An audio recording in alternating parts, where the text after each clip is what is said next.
നമസ്കാരം.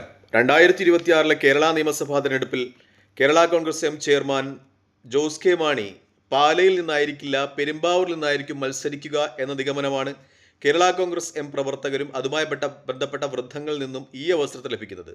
അതിന് ഏറ്റവും പ്രധാനപ്പെട്ട കാര്യമായി കേരള കോൺഗ്രസ് എമ്മും LDFും വിലയിരുത്തുന്നത് 2021 കേരള നിയമസഭാ തെരഞ്ഞെടുപ്പിൽ പെരുമ്പാവൂരിൽ നിന്ന് വെറും 2899 വോട്ടുകൾക്ക് മാത്രമാണ് കേരള കോൺഗ്രസ് എമ്മിന്റെ സ്ഥാനാർത്ഥി ബാബു ജോസഫ് നിലവിലുള്ള MLA എൽദോസ് കുന്നപ്പള്ളിയോട് പരാജയപ്പെട്ടത്. അതായത് ഒന്ന് ആഞ്ഞു പിടിച്ചാൽ ഒരുപക്ഷേ കേരള കോൺഗ്രസ് എമ്മിനും LDFിനും വിജയിക്കാവുന്ന ഒരു രാഷ്ട്രീയ സാഹചര്യമാണ് പെരുമ്പാവൂരിൽ എന്ന് ഇപ്പോൾ LDFും കേരള കോൺഗ്രസ് എമ്മും വിലയിരുത്തുന്നുണ്ട്. അതുകൊണ്ട് ജോസ് കെ മാണി ഇപ്പോൾ പെരുമ്പാവൂരിൽ മത്സരിക്കുവാനുള്ള സാധ്യതകൾ വിലയിരുത്തപ്പെടുന്നുണ്ട്. അതായത് ഒരു രാഷ്ട്രീയ ഗ്ലാമർ ജോസ് കെ മാണി വിജയിച്ചാൽ 2026 LDF മൂന്നാമതും അധികാരത്തിലെത്തുകയാണെങ്കിൽ പ്രധാനപ്പെട്ട വകുപ്പ് കൈകാര്യം ചെയ്യുന്ന ഒരു മന്ത്രി എന്ന നിലയ്ക്കും അദ്ദേഹത്തിൻ്റെ രാഷ്ട്രീയ ഗ്ലാമറും വെച്ച് കഴിഞ്ഞ 2899 ചെറിയ ഒരു ഭൂരിപക്ഷത്തിൽ പരാജയപ്പെട്ടത് മറികടക്കുവാൻ കഴിയും എന്നാണ് ഇപ്പോൾ പെരുമ്പാവൂരിൽ മത്സരിക്കുവാനുള്ള ജോസ് കെ മാണിയുടെ തീരുമാനത്തെ വിലയിരുത്തിക്കൊണ്ട് കേരള കോൺഗ്രസ് എമ്മും LDFും വിലയിരുത്തുന്നത് എന്ന ഒരു രാഷ്ട്രീയ നിഗമനം ഉണ്ട്. എന്തായാലും ഇപ്പോൾ ജോസ് കെ മാണി തൻ്റെ തട്ടകം മാറ്റുന്നു എന്ന രീതിയിലുള്ള വിവരങ്ങൾ തന്നെയാണ് പുറത്തു വരുന്നത്. പ്രത്യേകിച്ചും പാലയിൽ ഷോൺ ജോർജ് കൂടി മത്സരിക്കുന്ന പക്ഷം അവിടെ ഒരു കൂട്ട അടിപൊരി പൊരിച്ചിലിനിടയിൽ പാലയിൽ നിന്ന് വിജയിച്ചു കയറാമെന്നൊക്കെ റോഷി അഗസ്റ്റിൻ ജോസിനെ പ്രലോഭിപ്പിക്കുന്നുണ്ട് എങ്കിലും അദ്ദേഹം അത് തൽക്കാലം വിശ്വസിച്ചിട്ടില്ല. കാരണം പാലയിൽ ഒരിക്കൽ കൂടി പരാജയപ്പെട്ടാൽ അത് തൻ്റെ രാഷ്ട്രീയ അന്ത്യത്തിനും ഒപ്പം പാർട്ടി റോഷി അഗസ്റ്റിൻ്റെ കൈകളിൽ എത്തപ്പെടുന്നതിനും കാരണമാകും എന്നൊരു തിരിച്ചറിവ് ജോസ് കെ മാണി നടത്തുന്നുണ്ട്. അതുകൊണ്ട് അദ്ദേഹം പാലയെ ഉപേക്ഷിച്ച് ഇപ്രാവശ്യം പെരുമ്പാവൂരിൽ മത്സരിക്കും എന്ന ഒരു രാഷ്ട്രീയ നിഗമനം തന്നെയാണ് നടത്തപ്പെടുന്നത്. കേരള കോൺഗ്രസുമായി ബന്ധപ്പെട്ട പ്രവർത്തകരും അത്തരത്തിലുള്ള ചില സൂചനകൾ നൽകുന്നുണ്ട്. നിലവിലുള്ള സാഹചര്യത്തിൽ പെരുമ്പാവൂരിൽ എൽദോസ് കുന്നപ്പള്ളിക്കെതിരെ ചില ആരോപണങ്ങളുണ്ട്. അതുകൊണ്ട് തന്നെ അദ്ദേഹത്തിന് സീറ്റ് കൊടുക്കുമോ എന്ന കാര്യത്തിൽ ചില വാദഗതികൾ ഇപ്പോൾ നടക്കുന്നുണ്ട്. അദ്ദേഹം ഇപ്പോൾ ഡൽഹിയിലാണുള്ളത്. ഒരുപക്ഷെ എൽദോസ് കുന്നപ്പള്ളിക്ക് സീറ്റ് കൊടുത്താലും അദ്ദേഹത്തിൻ്റെ പേരുള്ള വിവാദങ്ങളുടെ ഒക്കെ പേരിലും ഒപ്പം കത്തോലിക്ക സഭയുമായിട്ടുള്ള അടുപ്പത്തിൻ്റെ പേരിലും ഒക്കെ ജോസ് കെ മാണിക്ക് വിജയിച്ചു കയറാം എന്ന ഒരു നിഗമനം കേരള കോൺഗ്രസ് എം നടത്തുന്നുണ്ട്. തൻ്റെ രാഷ്ട്രീയ ഗ്ലാമറും മറ്റൊന്ന് താൻ മന്ത്രിയാകും 2026 LDF സർക്കാർ മൂന്നാമതും അധികാരത്തിൽ വന്നാൽ എന്നുള്ള വാദഗതികളും ഒക്കെ വെച്ച് ആ മണ്ഡലത്തിൽ നിന്ന് വിജയിച്ചു കയറാം എന്ന ഒരു നിലപാടിലാണ് LDF ഇപ്പോൾ ഉള്ളത് എന്നതാണ് ഏറ്റവും പ്രധാനമായ യാഥാർത്ഥ്യം. പ്രത്യേകിച്ചും കേരള കോൺഗ്രസ് എമ്മിനെ സംബന്ധിച്ച് ഇത് ജീവൻ മരണ പോരാട്ടമാണ്.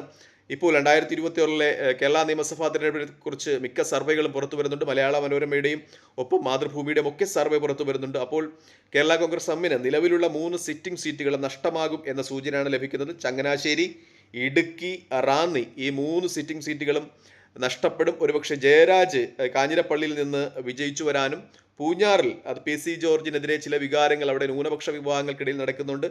ആ വോട്ടുകൾ കേന്ദ്രീകരിക്കുന്നതുകൊണ്ട് സെബാസ്റ്റ്യൻ കുളത്തുങ്കൽ വിജയിച്ചു വരുവാനുമുള്ള സാധ്യതകളാണുള്ളത്.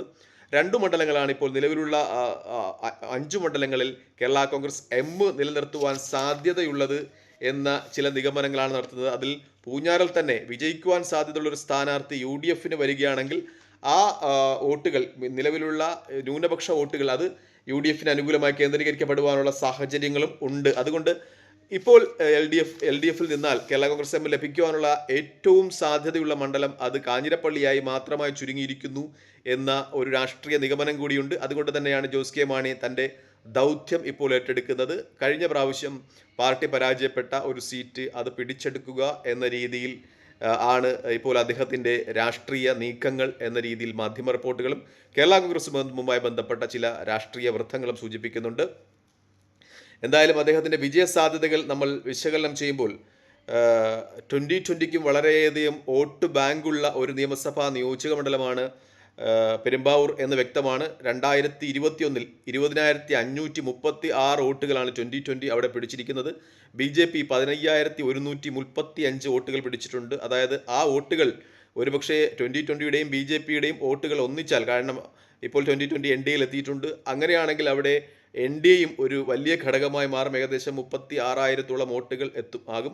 അങ്ങനെയാണെങ്കിൽ അവർക്കും ഒരു സാധ്യത വരുന്നുണ്ട്. പക്ഷേ 2020യെ സംബന്ധിച്ചിടത്തോളം രാഷ്ട്രീയ നിഗമനങ്ങൾ വരുന്നത് അവരുടെ വോട്ടുകൾ അത് അടിസ്ഥാനമായും UDFിൻ്റെ വോട്ടുകളാണ്. അവർ NDAയിൽ പോയതുകൊണ്ട് തന്നെ ആ വോട്ടുകൾ UDFിലേക്ക് തിരികെ പോകും എന്ന നിഗമനങ്ങളാണ് നടത്തപ്പെടുകയാണ്.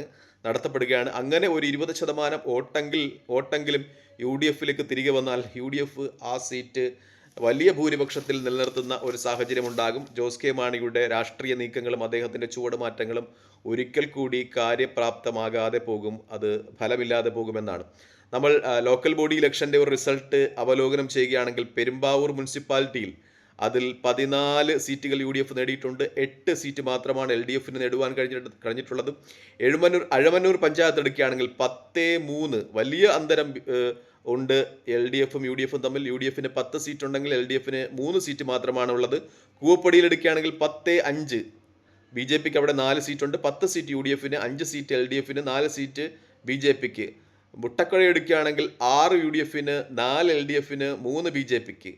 ഒക്കൽ എടുക്കുകയാണെങ്കിൽ 9 UDF, 5 LDF, 0 BJPക്ക്. രായമംഗലം എടുക്കുകയാണെങ്കിൽ 14 UDF, 8 LDF, 0 BJPക്ക്. വെങ്ങോൽ എടുക്കുകയാണെങ്കിൽ 9 UDF, 7 LDF, 8 2020ക്ക്. വെങ്ങൂർ പഞ്ചായത്ത് എടുക്കുകയാണെങ്കിൽ 11 UDF, 3 LDF, 2 BJPക്ക് എന്ന രീതിയിലാണ്. അതായത് 8 ലോക്കൽ ബോഡി ഉണ്ട് ആ മണ്ഡലത്തിലെങ്കിൽ, പെരുമ്പാവൂർ മണ്ഡലത്തിലെങ്കിൽ പെരുമ്പാവൂർ മുനിസിപ്പാലിറ്റി ഉൾപ്പെടെ 8 ലോക്കൽ ബോഡി ഉണ്ടെങ്കിൽ അത് 8 ലോക്കൽ ബോഡിയും 7 പഞ്ചായത്തുകളും ഒരു മുനിസിപ്പാലിറ്റിയും UDF-നോടൊപ്പം നിൽക്കുന്നു. UDF-ന് അനുകൂലമായ വലിയ ഒരു ട്രെൻഡ് 2025 തദ്ദേശ സ്വയംഭരണ തെരഞ്ഞെടുപ്പിൽ ഈ മണ്ഡലം പ്രകടിപ്പിച്ചിട്ടുണ്ട് എന്ന് വ്യക്തമാണ്. ലോക്സഭാ ഇലക്ഷൻ്റെ ഒരു റിസൾട്ട് അവലോകനം ചെയ്യുകയാണെങ്കിൽ ചാലക്കുടി ലോക്സഭയുടെ കീഴിൽ വരുന്ന ഈ മണ്ഡലത്തിൽ, പെരുമ്പാവൂർ നിയമസഭാ നിയോജകമണ്ഡലത്തിൽ ഏകദേശം 14,000-ൽ പരം വോട്ടിന് പ്രൊഫസർ രവീന്ദ്രനാഥിനേക്കാൾ അവിടെ മത്സരിച്ച UDF സ്ഥാനാർത്ഥി ബെന്നി ബെഹന്നാൻ മുന്നിലാണ്. അതായത് ലോക്കൽ ബോഡിയുടെയും അതുപോലെ ലോക്സഭാ ഇലക്ഷൻ്റെയും റിസൾട്ട് അടിസ്ഥാനമാക്കിയ മണ്ഡലത്തെ വിശകലനം ചെയ്യുകയാണെങ്കിൽ UDF-ന് വലിയ ഒരു മേൽക്കോയ്മ ഉണ്ട് ആ മണ്ഡലത്തിൽ. പക്ഷേ LDF-നെ സംബന്ധിച്ച് പ്രതീക്ഷ നൽകുന്നത് അവിടുത്തെ നിലവിലുള്ള UDF-ന്റെ MLA എൽദോസ് കുന്നപ്പള്ളിക്കെതിരെയുള്ള ചില ആരോപണങ്ങളാണ്. അദ്ദേഹത്തെ അവിടെ നിന്ന് മാറ്റിയാൽ, ഈ ആരോപണങ്ങളുടെ പേരിൽ അവിടെ നിന്ന് മാറ്റിയാൽ, പുതിയ ഒരാളെ അവിടെ UDF സ്ഥാനാർത്ഥിയാക്കിയാൽ അവിടെ കോൺഗ്രസിനകത്ത് നടക്കാനുള്ള ചില വിഭാഗീയതയുടെയൊക്കെ അനുകൂലത്തിൽ വിജയിച്ചു പോകാം, പ്രത്യേകിച്ചും കത്തോലിക്ക വോട്ടുകളൊക്കെ കേന്ദ്രീകരിക്കപ്പെടുകയാണെങ്കിൽ എന്ന ഒരു വിശകലനമാണ് ജോസ് കെ മാണി അവിടെ നടത്തി അവിടെ മത്സരിക്കുവാൻ എത്തുന്നത് എന്ന ചില നിഗമനങ്ങൾ പുറത്തു വരികയാണ്. പക്ഷേ 2020യുടെ വോട്ടുകൾ അത് UDF-ലേക്ക് ഒരു 20% മടങ്ങിപ്പോവുകയോ, അതുപോലെ UDF ഒരു 80% പ്രകടനമെങ്കിലും ലോക്സഭയിലും തദ്ദേശ സ്വയംഭരണ തെരഞ്ഞെടുപ്പിൽ നടത്തിയതിൻ്റെ 80% പ്രകടനമെങ്കിലും നിലനിർത്തുകയോ ചെയ്താൽ ജോസ് കെ മാണിയെ സംബന്ധിച്ച് ഈ മണ്ഡലത്തിലും പരാജയപ്പെടും എന്നു തന്നെയാണ് വസ്തുതകളൊക്കെ സൂചിപ്പിക്കുന്നത്. അദ്ദേഹത്തെ സംബന്ധിച്ച് കൂടുതൽ ഉചിതമായ രാഷ്ട്രീയ തീരുമാനങ്ങൾ എടുക്കേണ്ടിയിരിക്കുന്നു എന്ന് തന്നെയാണ് വിശകലനങ്ങളൊക്കെ സൂചിപ്പിക്കുന്നത്. പ്രത്യേകിച്ചും എല്ലാ കേരള കോൺഗ്രസുകളും അവരുടെ നിലനിൽപ്പിനെ ചോദ്യം ചെയ്യപ്പെടുന്ന നിമിഷങ്ങളാണിത്. ഏത് കേരള കോൺഗ്രസ് എടുത്താലും, കേരള കോൺഗ്രസ് ജോസഫ് എടുത്താലും, കേരള കോൺഗ്രസ് M എടുത്താലും, ഗണേശൻ്റെ കേരള കോൺഗ്രസ് എടുത്താലും ഒക്കെ വലിയ രീതിയിൽ അവരുടെ നിലനിൽപ്പിനെ തന്നെ ചോദ്യം ചെയ്യപ്പെടുന്ന രീതിയിലുള്ള രാഷ്ട്രീയ നീക്കങ്ങൾ നടക്കുന്ന സമയമാണ്. തൽക്കാലം ഈ വീഡിയോ ഇവിടെ വാങ്ങിയാണ്. മറ്റൊരു വീഡിയോ കാണുന്നവരെ നന്ദി, നമസ്കാരം. വീഡിയോ ഇഷ്ടപ്പെടുന്നുണ്ടെങ്കിൽ ലൈക്ക് ചെയ്യുക, ഷെയർ ചെയ്യുക, കമൻറ്റ് ചെയ്യുക. നിങ്ങളുടെ അഭിപ്രായങ്ങൾ ദയവായി കമൻറ്റായി രേഖപ്പെടുത്തുക. മറ്റൊരു വീഡിയോ കാണുന്നവരെ ജയ് ഹിന്ദ്.